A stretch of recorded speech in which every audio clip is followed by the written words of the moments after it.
আসসালামু আলাইকুম। সংবাদে আপনাদের সবাইকে স্বাগত জানাচ্ছি। আমি ফিরোজ তোহা। শুরুতেই আরবে কেবলস সংবাদ শিরোনাম। বাংলাদেশের সর্বশেষ গুরুত্বপূর্ণ আপডেট সংবাদে আপনাকে স্বাগত। শুরুতেই সংবাদ শিরোনাম, পরে বিস্তারিত। শুরুতেই জানিয়ে দিব, নতুন সরকার কাদের নিয়ে গঠিত হবে জানালেন সমন্বয়ক আসিফ মাহমুদ। নোবেল বিজয়ী অধ্যাপক ডক্টর মোহাম্মদ ইউনূসের নেতৃত্বে দেশ পরিচালনার দায়িত্ব নিচ্ছে অন্তর্বর্তীকালীন সরকার। আজ বৃহস্পতিবার ৮ই আগস্ট রাত ৮টায় বঙ্গভবনে শপথ নেবেন নতুন সরকার প্রধান এবং তার পরিষদের সদস্যরা। এরপর জানিয়ে দিব, নতুন আইজিপি হিসেবে দায়িত্ব নিলেন মইনুল ইসলাম। বাংলাদেশ পুলিশের মহাপরিদর্শক আইজিপি হিসেবে দায়িত্ব গ্রহণ করেছেন মোহাম্মদ মইনুল ইসলাম। এবারে জানাবো, ডক্টর ইউনূসকে সর্বাত্মকভাবে সহায়তা করবে বাংলাদেশ সেনাবাহিনী, জানালেন সেনাপ্রধান জেনারেল ওয়াকারুজ্জামান। এদিকে ১.৫ দশক ধরে আক্রোশের শিকার ডক্টর মোহাম্মদ ইউনূস। ১৬৮ মামলা, নানামুখী হয়রানি এবং কটূক্তি। ক্ষুদ্র ঋণ ব্যবস্থা প্রবর্তনের মাধ্যমে বাংলাদেশের আর্থসামাজিক উন্নয়ন, দারিদ্র্য বিমোচনে অবদান রাখায় ২০০৬ সালে শান্তিতে নোবেল পুরস্কার লাভ করেন অধ্যাপক ডক্টর মোহাম্মদ ইউনূস। শুধু তাই নয়, বিশ্বের ২৪টি দেশের বিভিন্ন বিশ্ববিদ্যালয় থেকে ৬১টি সম্মানসূচক ডিগ্রি পেয়েছেন তিনি। তার ঝুলিতে রয়েছে ৩৩টি দেশের ১৩৬টি সম্মাননা। এর মধ্যে রয়েছে 10টির রাষ্ট্রীয় সম্মাননা। এখন পর্যন্ত নোবেল শান্তি পুরস্কার, United State Presidential Medal of Freedom এবং United States Congressional Gold Medal পাওয়া মাত্র 7 জন ব্যক্তির মধ্যে তিনি একজন। এর বাইরেও বেশ কিছু ইউরোপীয় দেশের রাজকীয় সম্মাননা পেয়েছেন ডক্টর মোহাম্মদ ইউনূস। সারা বিশ্বে যাকে নানাভাবে সম্মানিত করেছে ১.৫ দশক ধরে সেই শেখ হাসিনা সরকার তাকে নানামুখী লাঞ্ছনা করেছেন। নিজের প্রতিষ্ঠিত ব্যাংক গ্রামীণ ব্যাংক থেকে তাকে বিতাড়িত করেছে শেখ হাসিনা।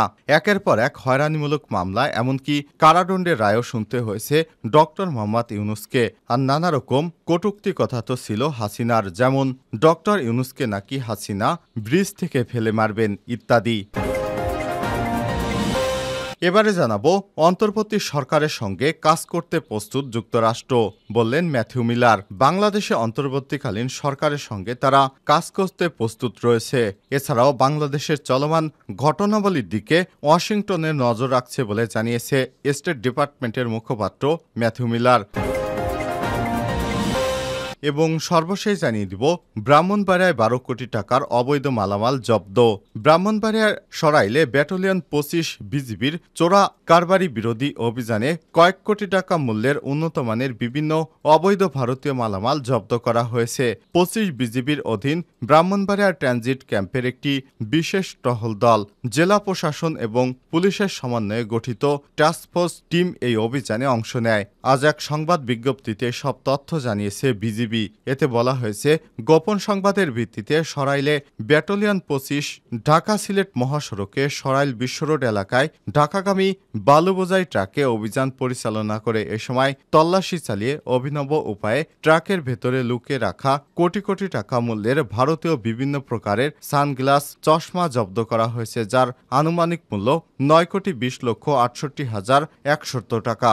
এছাড়াও ১ আগস্ট ২,২৬,১৮,০৮০ টাকা মূল্যের ভারতীয় কসমেটিক্স, চকলেট এবং চিনি জব্দ করা হয়েছে। গত ৩০ জুলাই ৩ জন আসামিসহ ভারতীয় ১৪,০০০ কেজি চিনি এবং একটি কভার্ড ভ্যান জব্দ করা হয়, যার আনুমানিক মূল্য ৭২,৪০,০০০ টাকা। প্রিয় দর্শক, এতক্ষণ শুনছিলেন সংবাদ শিরোনাম, এবারে বিস্তারিত। তবে তার আগে বন্ধুরা, কমেন্ট করে জানিয়ে দিন আপনি বিশ্বের কোন দেশ থেকে আমাদের সংবাদটি দেখছেন এবং শুনছেন। আর বন্ধুরা, কমেন্ট করে জানিয়ে দিন এই সংবাদ সম্পর্কে আপনার মূল্যবান মতামত। আর আপনি যদি এই চ্যানেলে নতুন হয়ে থাকেন, সংবাদটি দেখতে দেখতে চ্যানেলটি সাবস্ক্রাইব করে রাখুন, যাতে করে আমাদের পরবর্তী লেটেস্ট আপডেট সংবাদগুলো সবার আগে আপনার কাছে পৌঁছে যায়। কমেন্ট করে জানিয়ে দিন আপনার এলাকার সর্বশেষ পরিস্থিতি। নতুন সরকার কাদের নিয়ে গঠিত হবে জানালেন সমন্বয়ক আসিফ। নোবেল বিজয়ী অধ্যাপক ডক্টর মোহাম্মদ ইউনূসের নেতৃত্বে দেশ পরিচালনার দায়িত্ব নিচ্ছে অন্তর্বর্তীকালীন সরকার। বৃহস্পতিবার ৮ই আগস্ট রাত ৮টায় বঙ্গভবনে শপথ নেবেন সরকার প্রধান এবং তার পরিষদ সদস্যরা। এর আগে অন্তর্বর্তীকালীন সরকার কেমন হবে, কাদের নিয়ে গঠিত হবে তা নিয়ে একটি বার্তা দিয়েছে বৈষম্য বিরোধী ছাত্র আন্দোলনের সমন্বয়ক আসিফ মাহমুদ। বৃহস্পতিবার সামাজিক যোগাযোগ মাধ্যম ফেসবুকে একটি পোস্ট দিয়েছেন তিনি। তিনি। সেখানে আসিফ মাহমুদ বলেন, ডক্টর মোহাম্মদ ইউনূসের নেতৃত্বে সিভিল সোসাইটির প্রতিনিধি, শিক্ষক, ছাত্র প্রতিনিধি, সংখ্যালঘু, ক্ষুদ্র নৃগোষ্ঠী এবং আলেম সমাজের প্রতিনিধিত্ব নিশ্চিত করে গঠিত হবে অন্তর্বর্তীকালীন সরকার। এর আগে তিনি আরেকটি পোস্ট করেন ফেসবুকে। তিনি লিখেছেন, আমরা উদ্বেগের সঙ্গে লক্ষ্য করছি বিচার বিভাগে এখনও আগের সরকারকে টিকে রাখতে সাহায্য করা বিচারপতিরা বিচার করছেন। আমরা শুনতে পেলাম অভ্যুত্থানের আগে আমাদের যেভাবে আদালতের নামে টালবাহানা করা হতো, ঠিক একই কায়দায় অভ্যুত্থান পরবর্তী ছাত্র জনতার সরকার ব্যাহত করার প্রচেষ্টা চলমান। এ সময় তিনি আরও বলেন, আমরা অচিরেই প্রধান বিচারপতি ওবায়দুল হাসান, আপিল বিভাগের বিচারপতিদের অপসারণের দাবি করছি। অবিলম্বে দেশপ্রেমিক এবং জনগণের পক্ষের বিচারপতিগণদের উক্ত শূন্য পদসমূহে নিয়োগ করে দেশ এবং ছাত্র জনতার সরকার প্রতিষ্ঠার কার্যক্রম দ্রুততম সময়ে করা হোক। আশা করব সকালের মধ্যেই বিচারপতিগণ স্বেচ্ছায় পদত্যাগ করবেন। নতুন আইজিপি হিসেবে দায়িত্ব নিলেন মইনুল ইসলাম। বাংলাদেশ পুলিশের মহাপরিদর্শক আইজিপি হিসেবে দায়িত্ব গ্রহণ করেছেন মোহাম্মদ মইনুল ইসলাম। বুধবার 7 আগস্ট তিনি দায়িত্বভার গ্রহণ করেছেন। আইজিপি হিসেবে যোগদানের পূর্বে তিনি ট্রাফিক অ্যান্ড ড্রাইভিং স্কুলে টিডিএস কর্মরত ছিলেন। গত 6 আগস্ট স্বরাষ্ট্র মন্ত্রণালয়ের জারি করা এক প্রজ্ঞাপনে তাকে আইজিপি হিসেবে নিয়োগ দেওয়া হয়েছে। মইনুল ইসলাম 1991 সালের 20 জানুয়ারি বিসিএস পুলিশ ব্যাচে সহকারী পুলিশ এএসপি হিসেবে বাংলাদেশ পুলিশে যোগদান করেন। কর্মজীবনে তিনি অত্যন্ত একজন পেশাদার পুলিশ হিসেবে দায়িত্ব পালন করছিলেন। তিনি মেহেরপুর, চাঁপাইনবাবগঞ্জ, খুলনা, কুষ্টিয়া, দিনাজপুর জেলার পুলিশ সুপার ছিলেন। ঢাকা, চট্টগ্রাম মেট্রোপলিটন পুলিশে তিনি উপপুলিশ কমিশনার হিসেবে দায়িত্ব পালন করেন। এডিশনাল ডিআইজি হিসেবে তিনি ডিএমপিতে জয়েন্ট কমিশনার এবং র্যাব 14 এর সিও ছিলেন।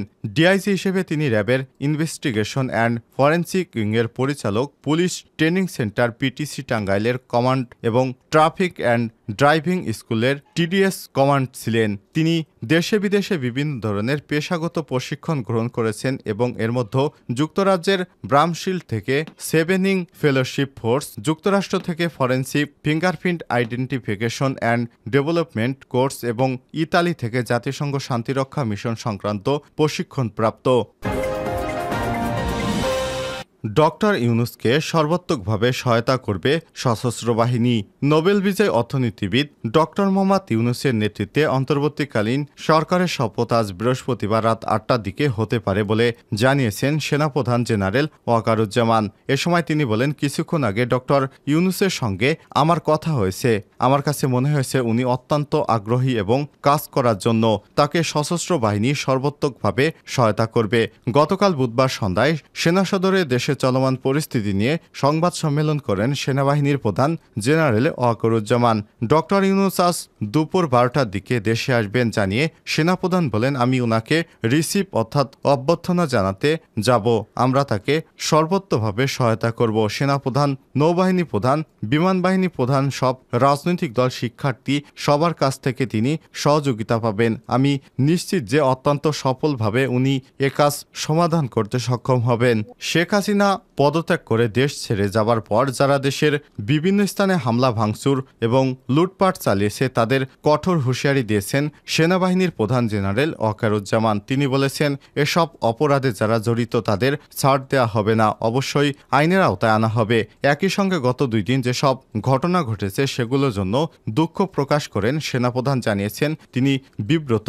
এ সময় তিনি বলেন, কিছুক্ষণ আগে আমার কমান্ডার জিওসিদের সঙ্গে কথা বলেছি। পরিস্থিতি এখন অনেক উন্নত হচ্ছে। 3-4 দিনের মধ্যে সবকিছু পরিস্থিতি স্বাভাবিক অবস্থায় চলে আসবে। তবে যারা এসব অপরাধ করছে তাদের আমরা ছাড় দেব না, অবশ্যই তাদের বিরুদ্ধে আইনগত ব্যবস্থা গ্রহণ করা হবে। সেনাবাহিনী, বিমান বাহিনী এবং নৌবাহিনী একসঙ্গে কাজ করছে। প্রায় 1.5 দশক ধরে আক্রোশের শিকার ডক্টর ইউনূস।